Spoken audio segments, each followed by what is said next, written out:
Right, yeah, I think this is a pro team POV. Well, let's see how good they are.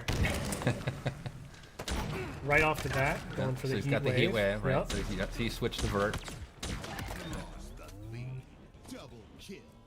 So there's Steitzer. Stites. It's good to have Steitzer back, or we call it. There's some nickname of Stitesy is kind of the people implementing the VO. So he threw down a shield, covered the position. Yeah, I like that little peek technique. I haven't personally done that, to be honest. Yeah, I feel like I learned a lot by watching this pro team video actually and how to play it. Like we watch them, we have regular weekly play tests with them. I don't play with them generally because they're so good, and we put our kind of better players up against them.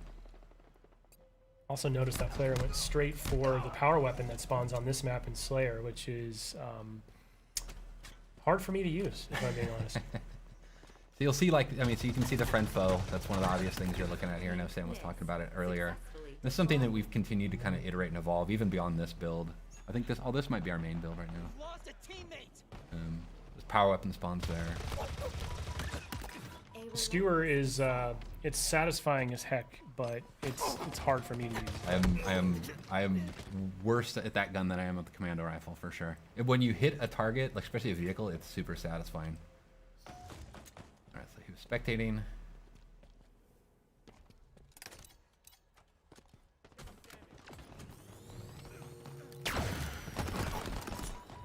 He missed the new. Tried for it. Tried for it.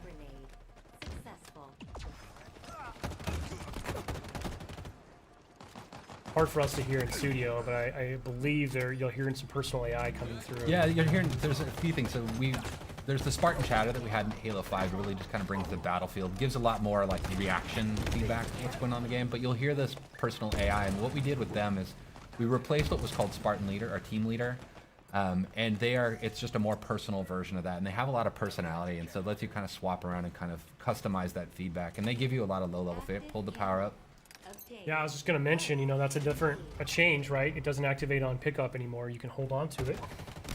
Yeah, we think that'll bring a lot in the long term and allow us to do more things with power-ups than kind of just, you know, traditional kind of just quick stat kind of reflections, but having like really the notion of power equipment in the game.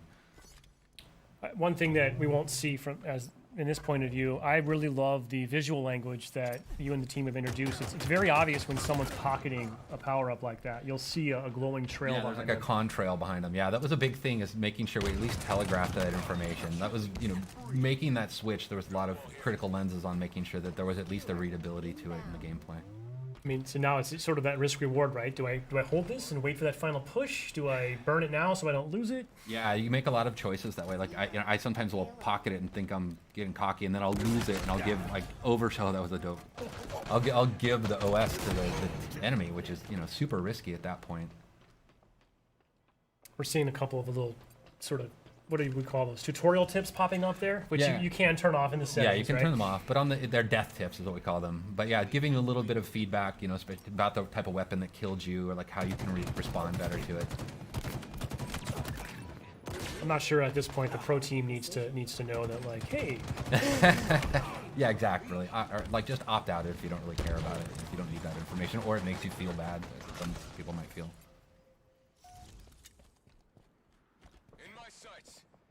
I do love this map. Yeah, the pelicans flying by. It's you know, it's an homage to Sergeant Avery Johnson, Academy of.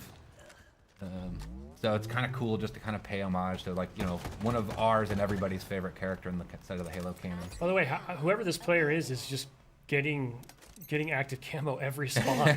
I don't know what the other team's up to right now. Seems to be watching that call out. Yeah, the power ups, we treat those like, you know, like the power weapons and stuff. They're up on a pad. They have a lot of messaging and broadcasting about them, so you know when they're coming up. Now your Spartan AI will tell you that, right? Yeah, the Spartan AI calls it out as well. So there's a lot of information just kind of driving feedback.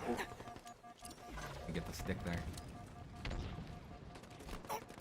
You can see, like, there's the weapon racks you'll see in the levels as well. He ran past one a second ago. Yeah, right yeah, back it's in the background, right? Yep. What's cool about them is, like, you know, before you might run past where a weapon would spawn and then not realize that it's coming up in 2 seconds, and it could change your choice and like how you deal with it. Like when we playtest this morning, I actually stopped at one point on a weapon rack because I was like, oh, it's like 2 seconds out. I might as well wait for it and switch out my pistol, which I think I'm just telling everybody that I'm really bad with a lot of the guns in our game.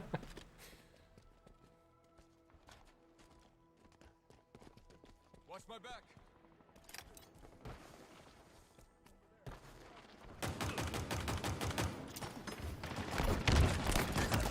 That was nice. I do love the sidekick.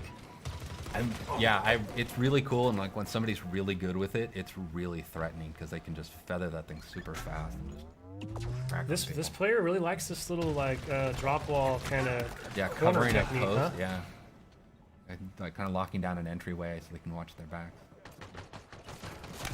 It's neat to watch how people use these, like all the different equipments in different ways. Well, hopefully a lot of players this weekend are going to be lighting us up on social, sharing clips with us, because I can't wait to see just some of the new creative ways that the community at large figures out how to use this new sandbox. Yeah, and it's interesting too, like, I mean, like the way we have our maps tuned, like in our main builds, is they have different equipment and stuff on them, and because we don't have the entire sandbox in the flights, is we swap things out. So it's actually not even the same kind of, basically, map placement path that we would have in the released version of the game. But we, you know, it just at least gives us something so we can get something in there for people to play with.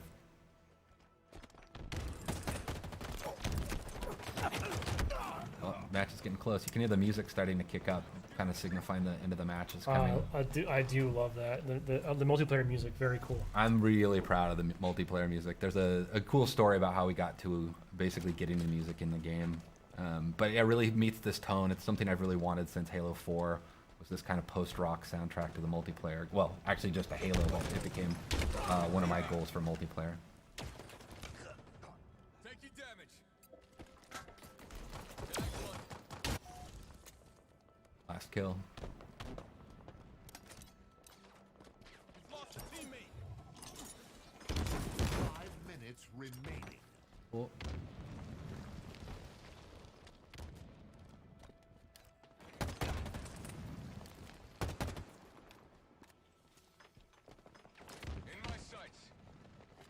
Victory. Halo's got some drama. It Oh, is. I got There it. we go. Somebody else got it. There we go. Cool.